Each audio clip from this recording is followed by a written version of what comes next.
I'm Mike Hughes, and welcome back to another episode of Building Horse and Rider Confidence. Today we're going to go ahead and talk about horsemanship and horse welfare, meaning the well-being of the horse. This is Dorado. He's a 12-year-old quarter horse gelding. So when we start talking and thinking about the horse welfare and the well-being of the horse, we always want to see a nice, healthy horse, a happy horse. We want to see nice, good weight on the horse, not too thin, but not really fat either. And if I move this way, Dorado, and if I sit here, move that shoulder. If I sit here and I run my hand down this side, I want to be able to feel his ribs, but I don't want to be able to see his ribs. That's a perfect weight. And you always want to see a nice shiny coat on them. You always want to see their hooves are in good shape. They're healthy, and they look good, they feel good, whatnot. You know, when we're working with horses, if you own a horse, if you lease a horse, you already know the horse comes first. The well-being of your horse always comes first, no matter what's going on in the rest of the world today. In there before our ride, and you could do this without a blanket or without a saddle on, we always want to see how our horses are looking that day before we start riding them. So in doing that, I do what's called a change of direction on the lunge line. I'll lunge him a little bit to the left, a little bit to the right, and see how he's feeling. You know, you have to understand that the well-being of the horse welfare is a big part of horsemanship. All right, we're always interacting with our horses, and we're always go ahead, back up, Dorado. We're always interacting with our horses, and we always want to know how they're feeling that day. And for example, if I start lunging and doing the change direction with Dorado, and you know, let's say he's higher than a kite or really excited, and I'd keep working him until he was calm and relaxed on doing the change direction on the lunge line. I wouldn't want to get on a horse that's super excited or higher than a kite. They're going around you, and their heads are way up in the air. They're snorting, and their tails are high, and that's not a horse I'd want to get on right away. I'd want to keep doing a exercise on the ground, like the change of direction, until they're calm and relaxed and whatnot. So we're going to go a little bit more into horse welfare and horsemanship here in just a little bit, and we're going to show you the change of direction, and we're going to go over the things I'm looking for before I ever get on my horse. Again, how each of the horses that I train and do lessons on are in my best interest. All right, the horse is always going to be my best interest on how they're feeling that day. There's been times out here before where I brought a horse out and getting them ready for a riding lesson, and the horse was a little lame, and I just called the lesson right there and then, said, no, we're not going to be doing a lesson on this horse today. He is lame, and we'll go over what to look for lameness here in a little bit. Although there are some riding instructors and trainers who do work lame horses, or will give a riding lesson on a lame horse, and they're just treating the horse like a piece of trash, throw them away at the end of the day. And those people should never be on or around horses ever again. That's all things you want to take into account as far as the horse's well-being and the horse's welfare. We always want to keep them nice and healthy. We always want to keep them nice and sound. We want to keep the horse's personality, make sure they're nice and happy and they're well taken care of and well fed. The horse deserves it. And if we look back throughout history, the horse has served us in so many ways throughout history. They used to pull the carriages for the fire department. When the fire department went to put out fires, they assisted the sheriff and the posses back in the 1800s chasing the bad guys down. They still serve the police department today as far as the mounted patrol goes, and they still do search and rescues today when a child or some adults may get lost up in the mountains or not. People will saddle their horses and begin to search and rescue on them.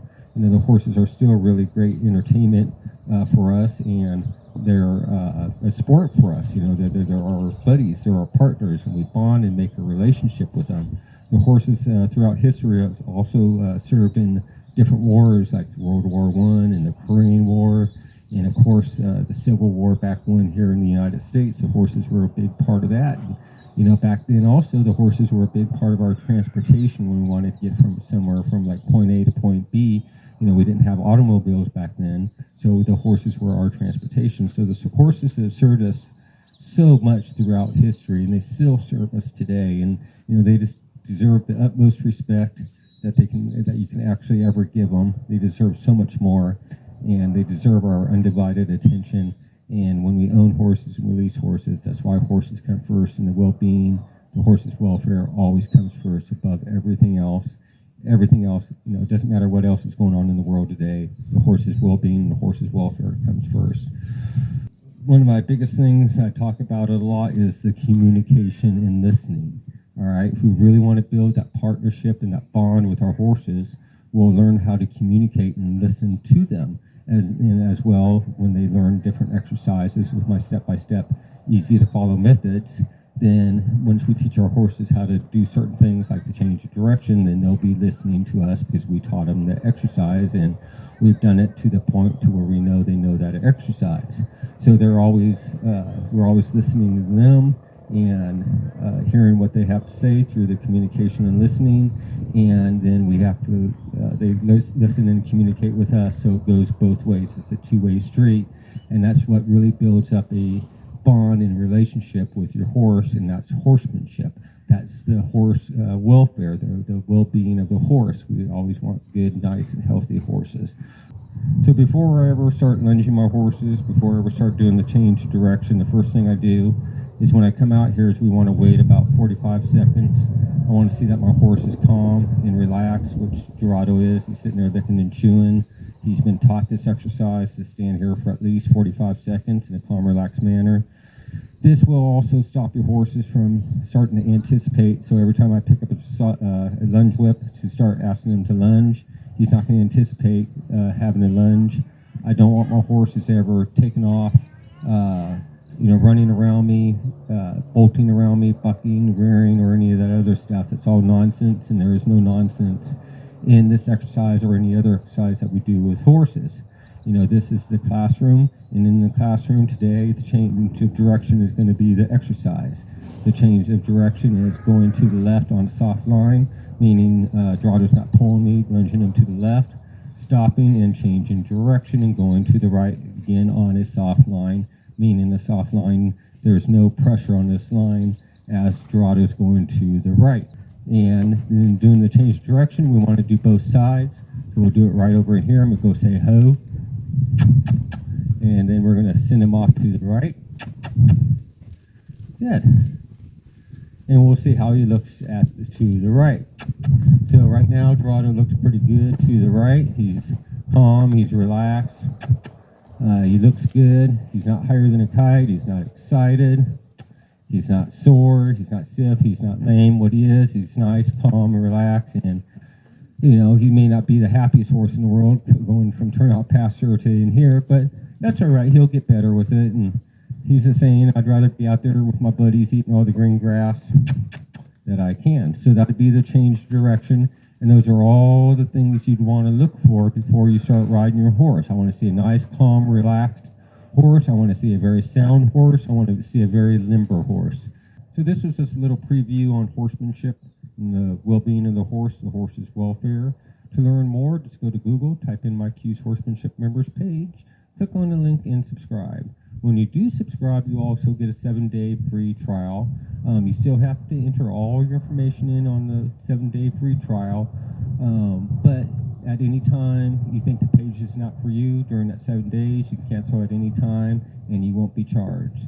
If you do like the page, you stay on it. At the end of the 7th day, you will be charged at $13.50 a month that it costs to be on the site, and we're constantly putting on new videos, starting with our new series, which we're going to do a lot of videos on with horsemanship and building confidence in horse and rider.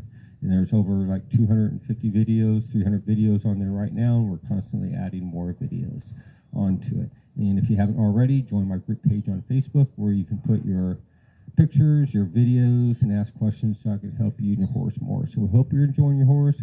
Go to my membership page. Like I said, just go to Google, type in my Hughes Horsemanship members page, click on the link and subscribe. You got nothing to lose. 7-day free trial. Yes, you'd have to enter all your information in, but 7-day free trial. Cancel at any time during that 7 days. And during that 7-day free trial, you have access to all my videos, and you'll see more videos come on during the 7 days that you're on. So we hope you're enjoying your horses. We hope to see you there, and we hope you're having a great day. Thank you.